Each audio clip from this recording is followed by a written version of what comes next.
All right. Hello. Hello, Jim. How are you? It's great to have you on the podcast. This is going to be a real treat. Jim and I met and we share very similar interests and connection with mission driven organizations. Jim is a health tech CEO.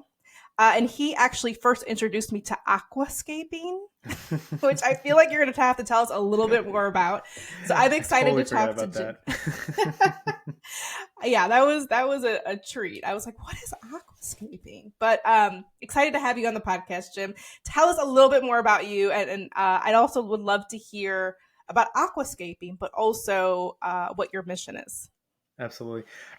Angela, thank you so much for having me on the pod, and really excited to, for this conversation, because I think even the prep up to this, it has been really enlightening, and just, I love the mission that you're on as well. So Mm. doing great things for employees. So I think this will be really good. Yeah, for me, I guess my background, I'm a sports-based chiropractor. I've been practicing for the past 14 years, I guess.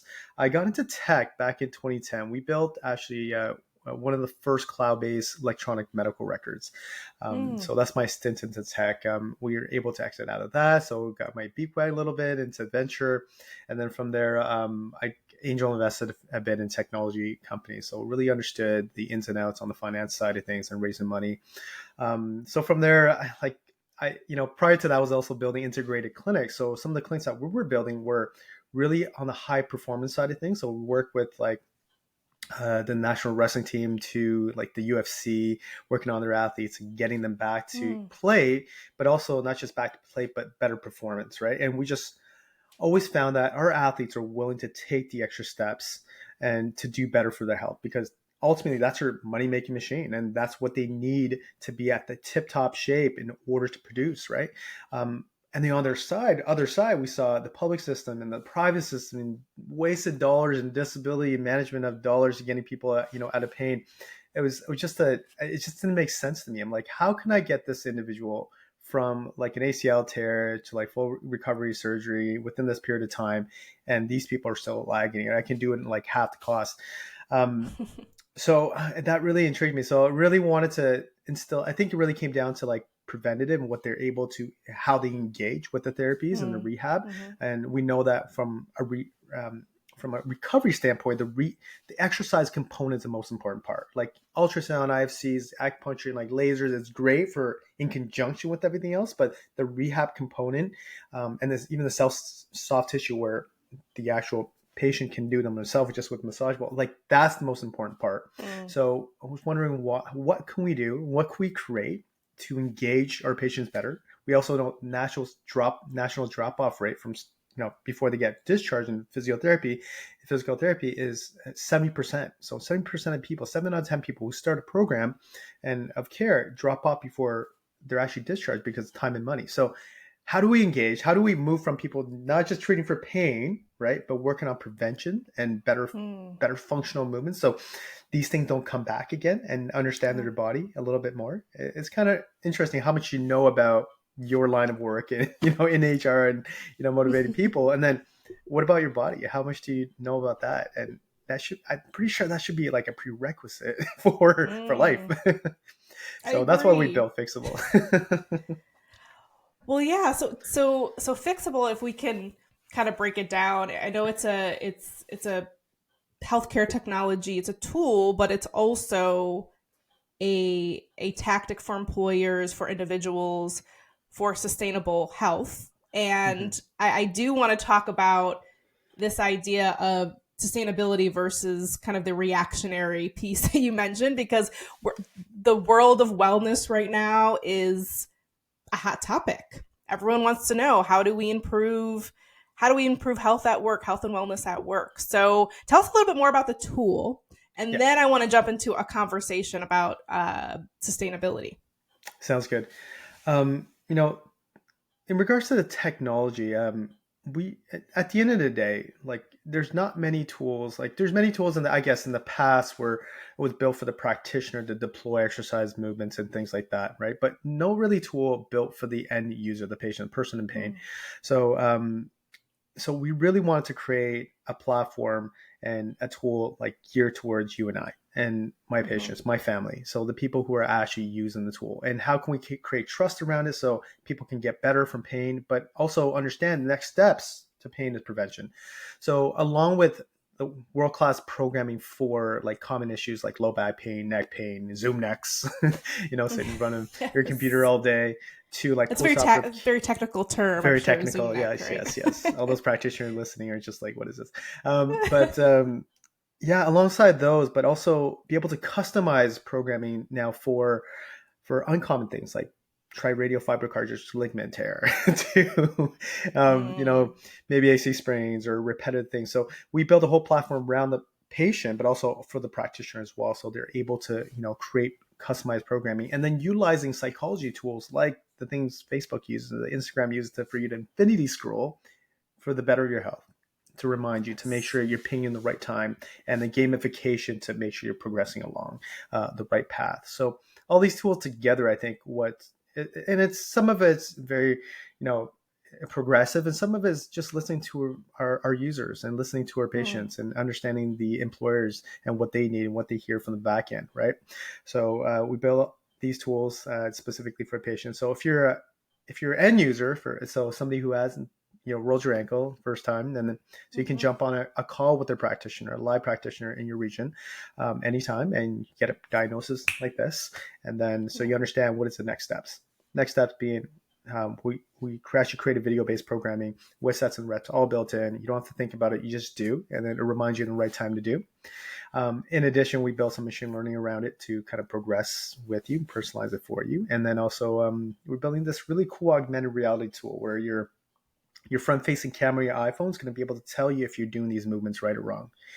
And then eventually, hopefully, if we're talking to the space agency right now, so it can help actually, individuals who don't have connection to remotely diagnose. So building really some crazy tech on the other side of things, but at the end of the day, the person using it has to have a really good, flawless experience from dealing with their um, actual pain and program problems to Mm-hmm. maintaining their health. So other programs on there we have actually for things like even aging population, slip and fall programming, prevent slip and falls amongst their aging population. That's about the 3x and by 2046. So imagine us dealing with that as a healthcare system.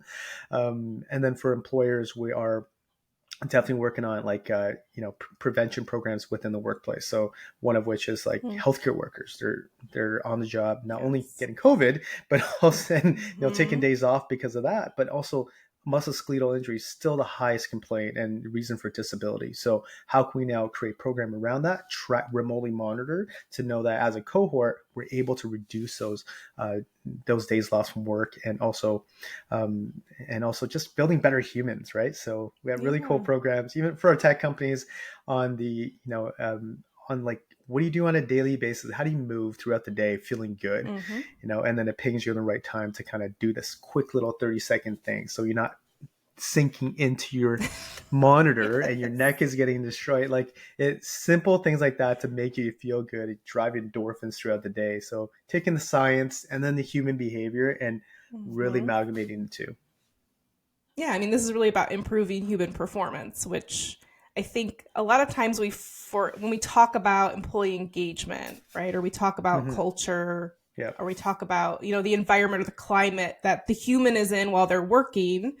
I think we forget the fact that our body is it's not a machine, but it has components that it needs to be oiled up, it needs to work, it needs to move around, it requires things, like it needs to be nurtured throughout the day. And Yeah. so it's the opposite of being a machine. It's really having a focus on prevention.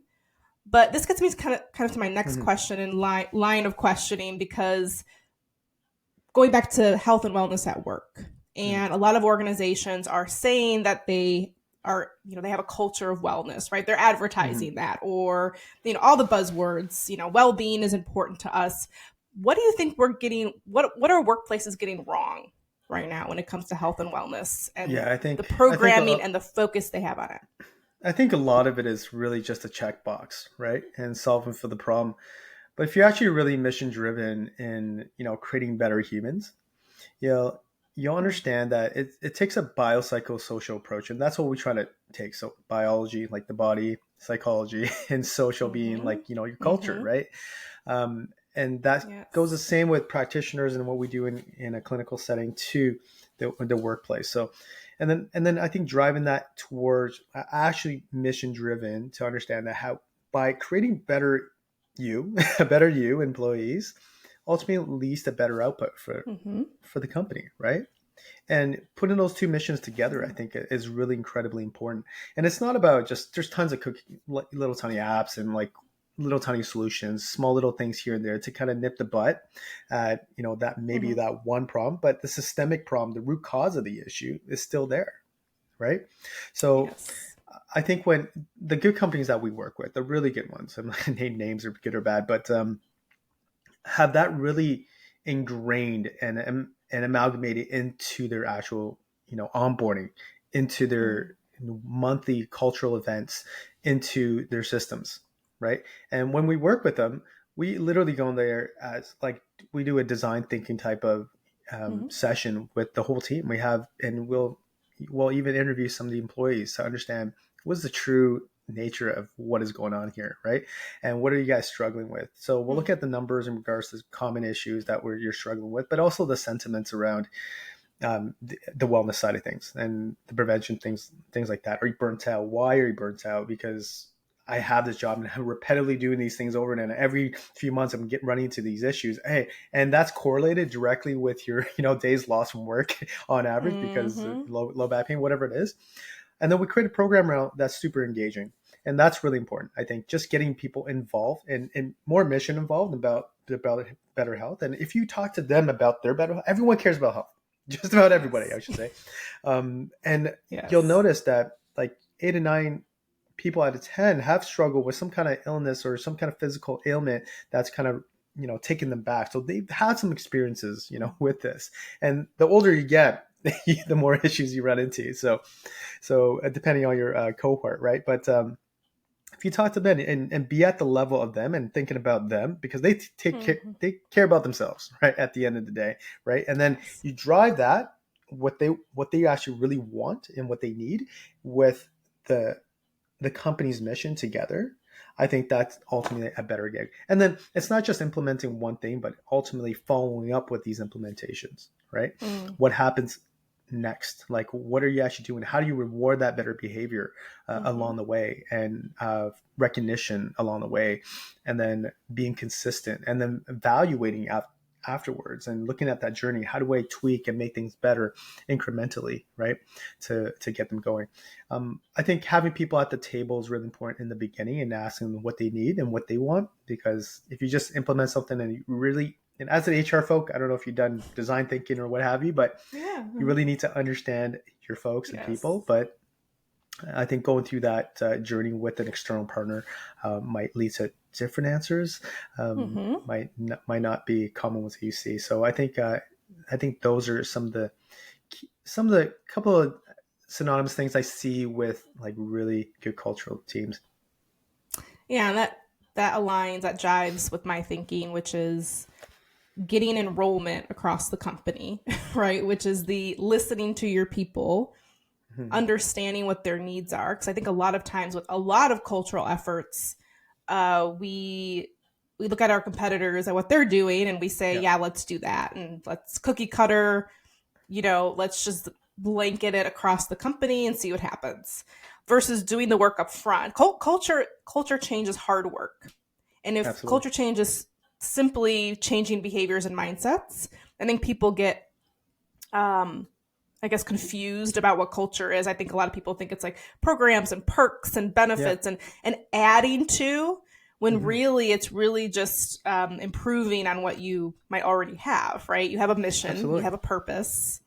Now, with micro progressions and actions and habits, let's continue to change towards those things. So that's a psychology element, which is kind of my background. Yeah. Culture change is not a big marketing plan. It's these little tiny changes in habits and behaviors. Yeah. So I I think you've got totally something agree. there. And we took the same approach to some of the programming. So we have these leveling up systems where it it progressively gets you better over time, and you're winning along the way, right? Mm, And you have to be nice. rewarded for Yeah. those tiny wins, and you can't progress unless you're doing well, not in pain, and feeling good, right? So, and this is relatively just right for you, not too hard, not too challenging. So it does require that, and within the medical side of things as well as the cultural side of things from for those employees. I think you mentioned mission a lot, and with Hmm. culture, like mission's so important these days. I think really driving that mission, being more esoteric Hmm. versus bottom line, is incredibly important. And implementing things like us or other programming along the way where they're really buy in, and the HR staff are really bought into this, and like the CEOs and executives are utilizing it together with them, and really diving deep and be on the ground floor with those individuals, right? I think is huge. It speaks volumes, right? um, you know Yes.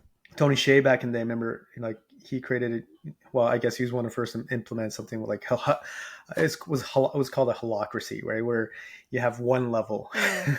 of status, if you will, right?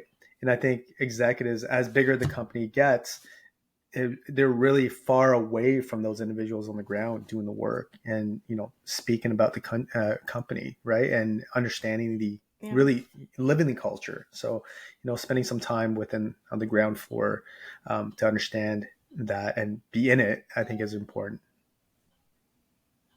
Yeah, and I think we forget about I totally agree with you. There's this huge the gap widens. So, your goal as a leadership team is to create a bridge, right? From Hmm. create a Yeah, bridge, knock down the bridge, make sure everybody gets in the middle of the bridge, however it ends up. Like you need to be able to close that gap between what you think is happening at a leadership level, executive level, and what's actually happening. And the issues are different, right? Like health outcomes might be different for someone who's making 400 grand a year versus yeah, your plant employee who's on the ground, that's right. right? And I think the perspective is there's even a huge gap in perspective around health outcomes. So, Yeah. what are your thoughts on that? How do leaders ensure that they really know? Again, creating a health and wellness program or a well being initiative, like how do you make sure you close that gap? Yeah, no, that's a great question. And I think it comes back to that preventative basis. And you mentioned Mm-hmm. sustainability, right? It's a big topic these days, from environmental sustainability and to health sustainability, right? And in the US, the employer's paying 80% of the health dollar as well. So you got to remember that. Mm-hmm. And the healthier Yes. you are, the less utilization of the system you have, right? And then your long term effects in the system is huge, right? And not only do you feel better, right, and you get that positive reinforcement through that, but you're less likely to be a diabetic if you're moving throughout the day, right? You're less. We actually have numbers on that. There's a good study recently. If you just squat like Wow. 20 times, Mm-hmm. multiple times in a day, it reduces your A1Cs. It's incredible, right? So with some of my Wow. patients, I literally, their daily program is like 20 squats 10 times a day, and that is it. And it takes you maybe like 40 Wow. seconds, a minute, right? And you come out with nice thighs and glutes and also feeling good. Yeah. No Um, diabetes, nice no thighs. We're all diabetes, for nice, it. nice, right. So you amalgamate the two, like mission driven with health, and the human driven, Mm-hmm. the thing that they want to do as well. And I think mission and mandate is one thing, and also you need to tap into that human want, right? So I mentioned Mm-hmm. vanity a little bit, right? So glutes and thighs, right? Yep. So at some point, your drop off point is going to be okay. And also to get them going on a prevention standpoint, we've learned quickly, and I guess I've learned in the last 15 years, that humans are lazy. And in order Mm. for them to do something, you got to give them something that they want, right? It's not that they need. Not many times they'll do all the stuff that they need, right? And if it was 50,000 years ago, where our body was meant to conserve energy, right? We're not gonna find food three times a meal, 3 meals a day, Right. which you don't actually need it. So you don't know when the next feeding is, so you actually conserve energy. So I think more importantly, on the prevention side, it's got to be a little bit more esoteric, and you got to really talk to their wants as well as their need. So not only going to get this, great abs, but also you Mm-hmm. maintain your core stabilize your low back that prevents you from future injuries, right? And oh, by the way, Mm. here's how you live properly, so that's going to even reduce your incidences um, more often. I think that's sustainability for us, right? Being Mm. able to create better humans. Ultimately, these humans are going to be more effective in the workplace, better humans, more performance, higher energy levels, better endorphins.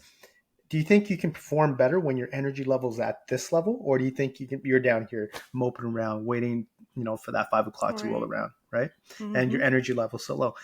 Where energy levels are so important throughout the workplace, and I think that's really sustainability. And you got to, it might feel like it costs a little bit more right now, but the long term effects, and we have good numbers on that on the ROI as well, is a lot bigger, right? So if you get that, you know the you have to invest in like sales marketing, right? To get the end result without knowing if this is going to work. Yeah. This is the same thing. So test it with a small cohort. And then from there, is it working for that small? Great. Awesome. Let's Mm. implement for the rest of the company. Right. Yeah, you mentioned that about humans being lazy, or the way I interpret that too is that we're so focused on short-term gain. Mm-hmm. And and I always bring this back to organizational culture because it's what I know. It's the Yeah. same thing, right? As organizations, we go for the short-term metrics and the Mm-hmm. objectives, and we want to see results, or we want to be, or negative reinforcement also drives us to action, right? Yeah. Yeah. Something is right in front of me. Mm-hmm. Diabetes, turnover at companies, That's right. all these things that are like, oh shit, I've got to make a change. Something bad is happening. Yeah. And Yeah. as humans, as individuals, we're the same way. We 100%. oftentimes, a lot of us do not focus on the preventative. We wait until we have that health scare, that oh shit moment where Yeah. we need to change our health around. And so there's got to be like probably have a whole other podcast on Yeah. connecting like the psychology and the biology together on this. But other than typical reinforcement measures, right? Mm-hmm. Like the app is a great tool for those micro progressions or micro habit changes. What other messages, what can employers be doing to bring awareness to these preventative measures? Because I think they have a role, right? They have a role especially if it's a sustainable tactic for them as a business, but also caring about people. How can workplaces deliver that message? Yeah. Um, that's a great question. I think it goes very deep. Yeah, um, I know, like whole nother podcast understanding that, episode for yeah, sure. and you can come out sounding like a noi mom, like go, you know, Mm-mm. telling you what to do at home, and Right. wash your Mm-hmm. hands, like it can sound like that, and or it can sound like, hey, we are here for you, right? Here Mm. are most common stuff we see in the workplace, and most common spend, within our insurance dollar. We know that 30% of you guys right now have diabetes or pre-diabetic or metformin. Like these are Mm. common things that we see. So, company wide, we're going to start maybe a walking program, right? A simple walking program. And for the next, 12 weeks, real simple, top 10 people, here's a prize. And then we're going to continue on with it. And for those who choose to participate, right?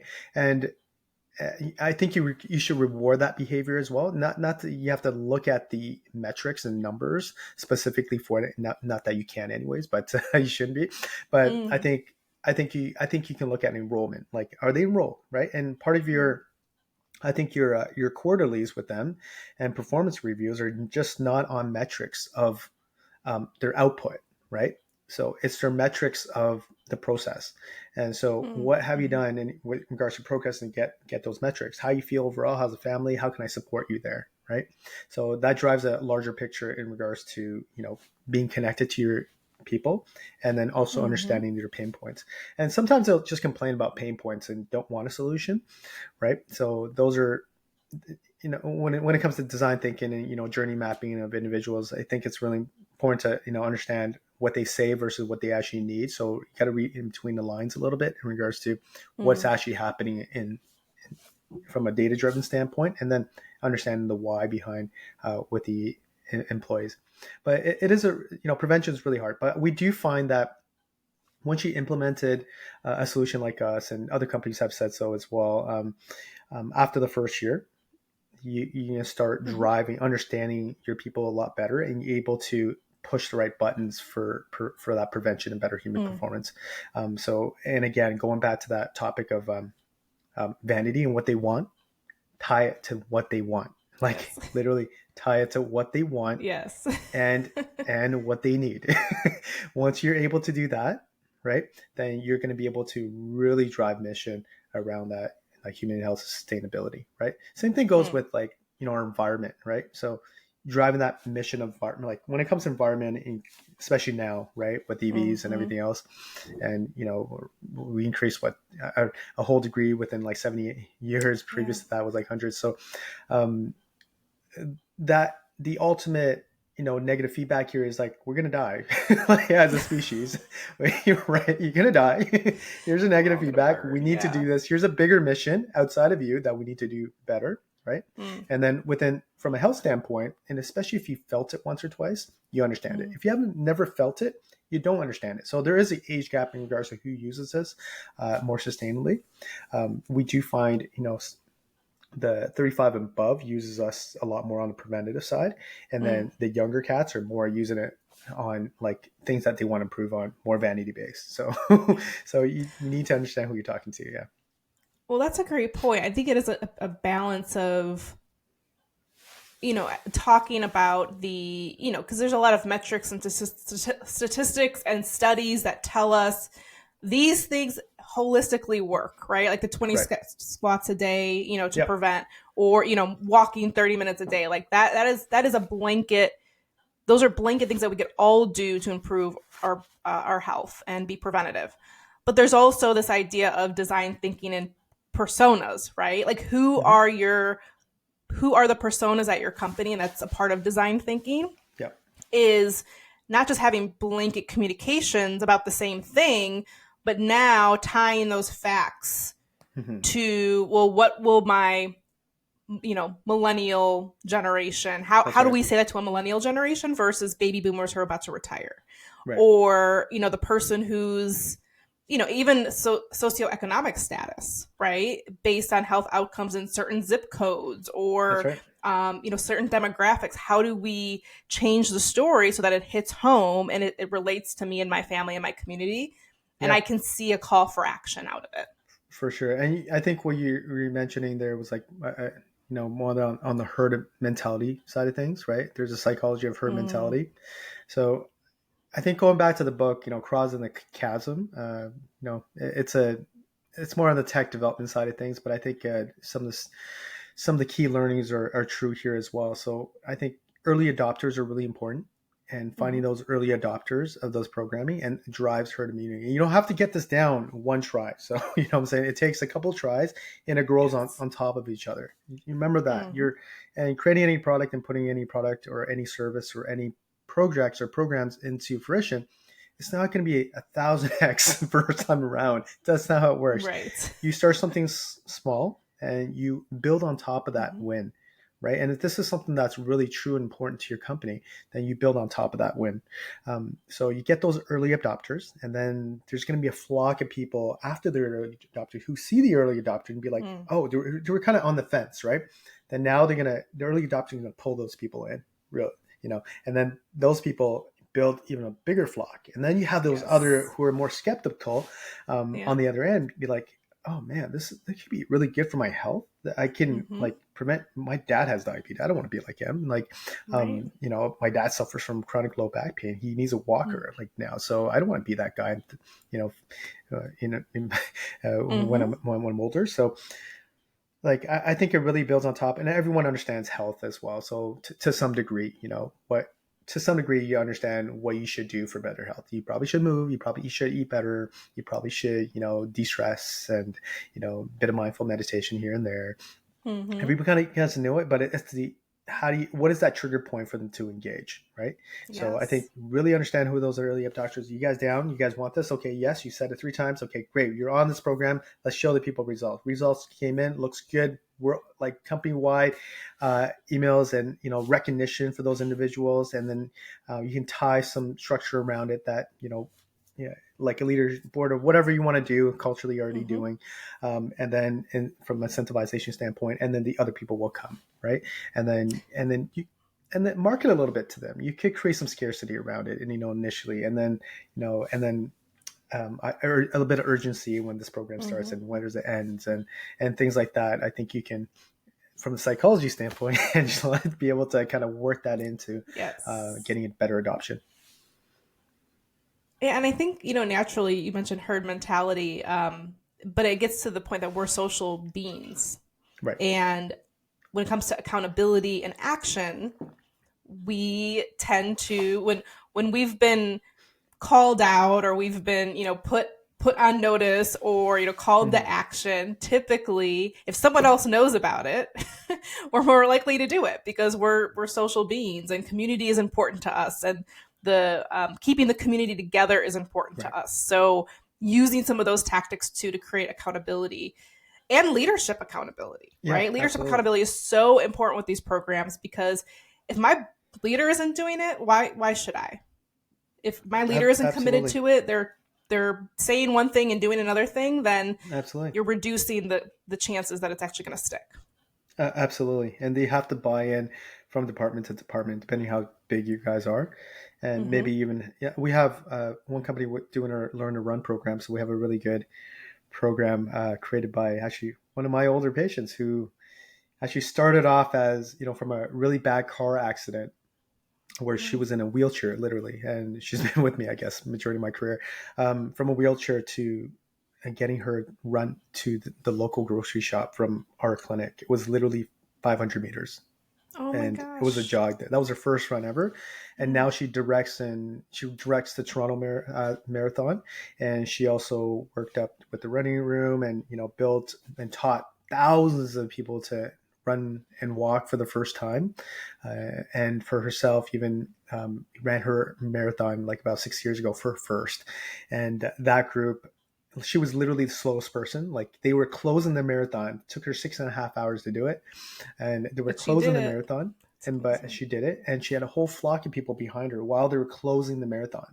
There were literally police cars behind her because they're literally putting things away and closing the marathon. And even from there, we built actually a group, a group called Finish Cross the Finish Line around that community, right? Mm-hmm. Around helping people doing the first. So it like doing these things don't have to be hard. It does not have to be super high performance. It's about getting it done. I think most important, Mm-hmm. like the black and white of getting it done, and also using some of those stories to drive a bit of mission people to get them excited and about that, and getting the right leaders first.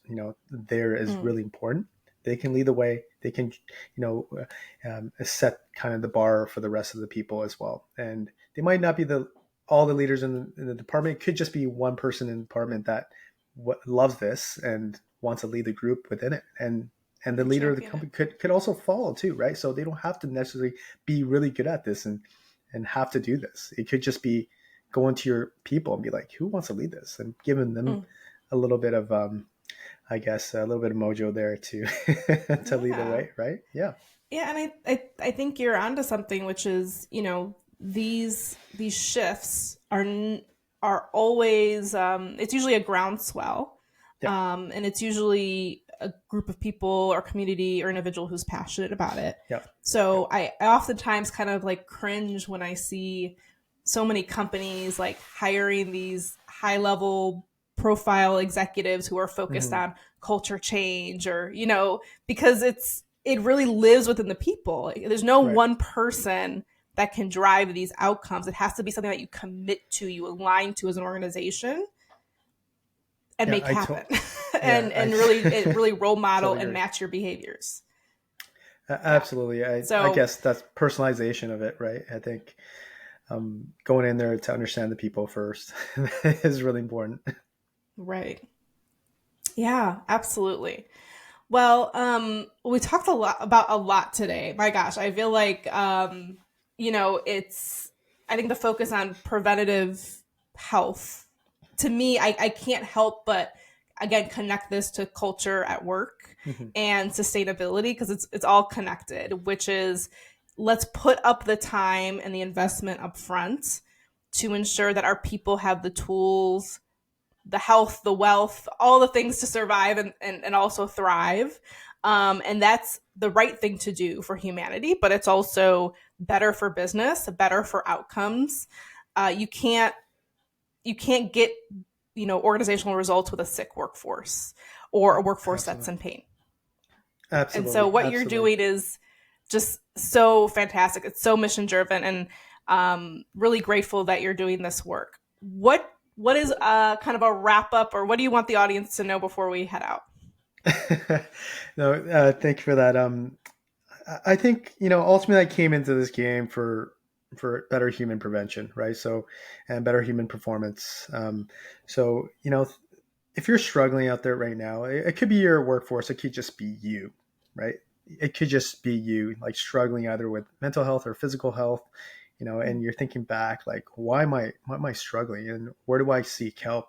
I think first step is take massive action. Just take massive action and stop thinking about it, and stop getting wound up on the ifs and what. Just ask for help. And I think that's number one. Just get out there, ask for help, and you'll start finding solutions that might be a better fit for you, right?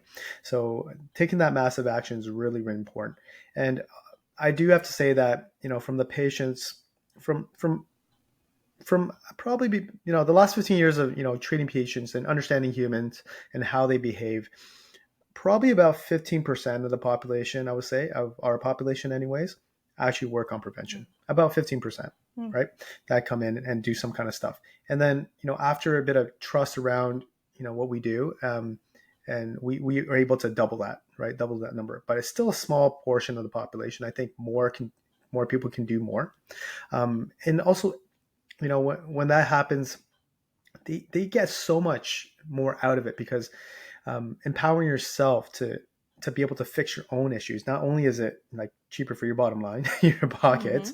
Mhm. Number two, you're going to be feeling so much better. And for some people, it's literally night and day in regards to their energy level and their outlook of life, right?